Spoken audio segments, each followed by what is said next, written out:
Welcome back everyone to Genshin Interact. Today we're going to go into the next article of the Interact post, and we're going to be talking about some Arlecchino stuff that has been happening, as well as a lot of some future stuff, especially with 4.6 getting some new interesting ways that we could possibly being able to travel, as well as a lot of talks about what could be happening in the actual Archon quest, and maybe some familiar faces that we might see. And then also going into talking a little bit more about Natlan and some future stuff there. Now, first and foremost, we want to obviously come right back around until she comes out.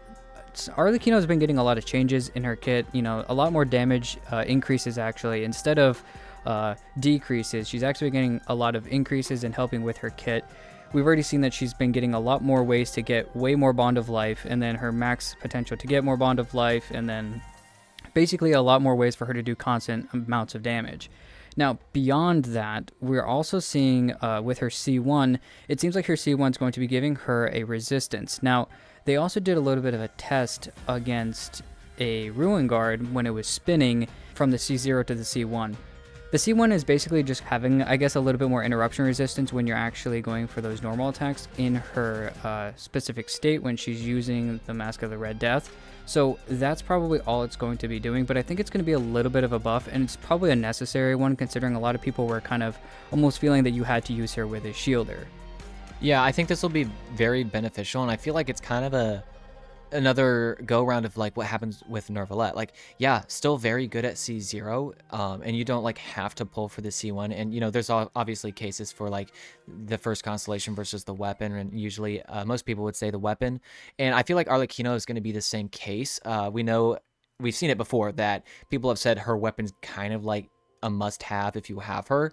So I feel like she's going to be that all over again, which I think is a good thing. And the C1's going to be very, very valuable right after having the weapon too, because of the same reason you just mentioned. Like, if you don't have it, maybe you're kind of, inclined to want to use a shielder or something like that. So I think it's going to be a very cool constellation, very beneficial, and I can't wait to see. I just can't wait till Arlecchino comes. Like, if I'm being honest, like, it's going to be great. Looking at the next leak, it seems like we're getting a new way to travel in Remuria. Now, if you don't know what Remuria is the next area, kind of like almost the underwater area that we're going to be getting in 4.6. That little black hole area in between Sumeru as well as Fontaine and the desert of Sumeru is that kind of almost just dark area. That's going to be opened up in 4.6. And actually, we don't even know if it's going to be fully opened up, but at least most of it will be for sure. And that's going to be a major area of where we're going to be for 4.6, as well as probably getting the boss for 4.6, the second Fontaine actual weekly boss, aside from the Narwhal, as well as it seems like underwater here, at least especially in the ancient area of Remuria, an underwater almost Atlantis type of vibe that we're kind of getting from here.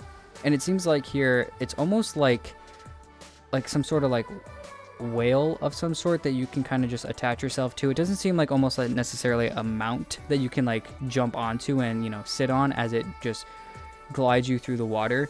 It seems like though it is kind of almost like you're attaching yourself to it, and I don't know, it's almost just something that almost is like a nice quality of life. It's just something fun to kind of have, especially since we really haven't seen a mount before in Genshin. Yeah, I agree with you on that. I feel like if we were to get mounts, I feel like it makes the most sense to have them maybe in Natlan, and I've heard people say that. Maybe it'll happen, maybe it won't, but yeah, I agree with you. I don't think it's going to be mount. I think it's going to be one of those things where you can kind of like tether on. You know how when you're like underwater, you have that little, I'm not like a Sealy, I want to say Sealy, but this little thing, when you try to do normal attacks underwater, you have that little like, I don't know, hydro whip or whatever. I don't know what it's called. I don't have that pulled up, but like, I feel like you're going to use that to kind of latch on, kind of like a grappling hook, and it kind of like will just pull you around. Like you said, just a quality of life way to move around faster. Probably, just very fun for exploration down there, and also really adding to the aesthetic. Kind of looks, reminds me of the Narwhal, actually. It's going to be very interesting to see what they kind of do with this. It's just a very interesting and new thing that I didn't really see happening. But besides that, there's some other interesting things that we've gotten a lot of speculation on, which is seeing some familiar faces. Now, at least one big one that a lot of people have been talking about are some flashbacks of Signora. Now, a lot of people take this in two different ways. The first way is that she's going to become back again, and she's going to rise from the dead and be a playable character or something like that. And a lot of other people are just saying that this is going to be during the special program, as well as possibly even during the quest line, that we're going to be seeing some flashbacks of Signora, maybe some different angles or some different timeline periods of her when we didn't really see her when she was already in the other parts of the game. Now, this kind of is a little bit interesting to me because we're going to be kind of seeing things once again through maybe her eyes, or maybe we're going to be seeing things through Arlecchino's eyes.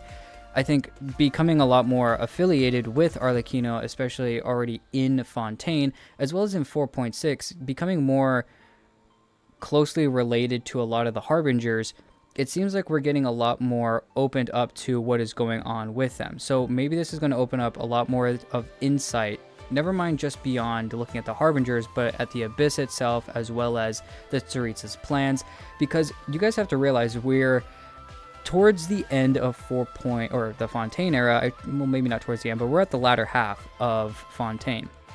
And, you know, besides this little bit that we have left in these next 12 or 18 weeks or whatever, we've also got only 2 more years. We've got Natlan and Snezhnia left in at least the base game of Genshin and what we kind of can see. So, I don't know. This is kind of interesting because I think it's going to open up a lot for us. Yeah, definitely. I'm very excited to see kind of the story behind the Fatui and really just all of them, you know, the 11 different Harbingers kind of unfold. I mean, like you said, as we get closer to Snezhnia, it only makes sense that we learn more and more about the Fatui, right? I remember, at least for me, one of the most exciting YouTube clips actually from Genshin was not the final feast, but the one before that, having to do with the big meeting, and it showed all of them, or most of them at least, with the captain as well. And that was a big deal, right? And that was very exciting to watch. We saw even glimpses of Signora and like the you know, the Crimson Butterfly or whatever.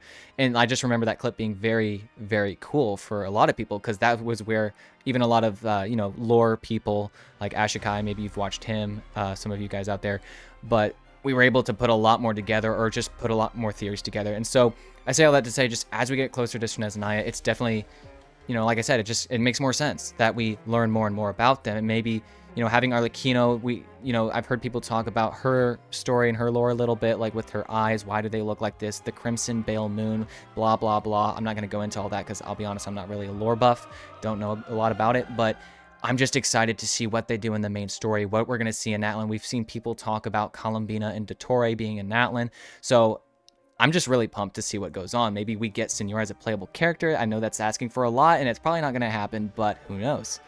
And the last thing that we do want to kind of bring up, this one also kind of came out of left field, but I am kind of excited about it because it is going to be talking about the new area of Natlan.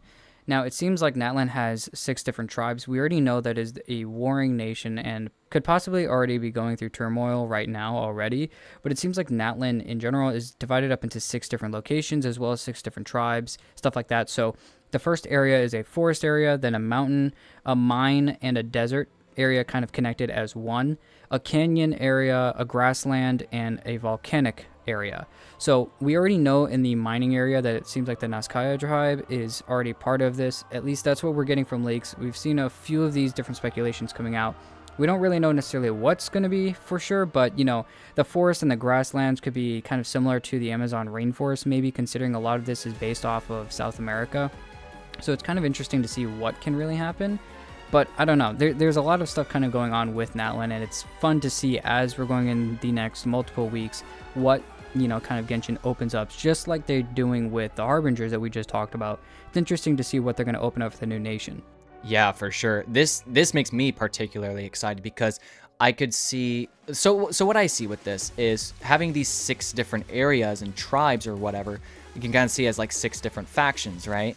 And I've heard people talk about that in the past. It definitely makes me think that this is really easy for Genshin to make the new characters, their 5 stars and 4 stars, be based off of these different tribes, right? So this new 5-star and 4, or 5.2 is going to be based from this tribe, or maybe probably later, because usually maybe the Archon's usually in 5.2, but you get what I mean. So like with new characters being attached to these different tribes or factions, whatever, I don't know. I just kind of see it as very exciting, and it makes me also excited for exploration, because does this mean we're going to have like 6 different biomes in Natlan? Like we have this forest like you're talking about, but then we have like this grassland, which may be similar but different, and then there's a volcano. Like there's just a lot of different things going on. So I'm pretty excited for it. Well, that's everything we have for this week on the Interact post. We hope you guys have enjoyed, and if you did, please go ahead and like and subscribe. And as well, we do have a Discord up if you guys would like to go ahead and join that, so you guys can either hang out with us or as well as with other people that are in the community. That's everything we have for this week, so we'll see you guys in the next one.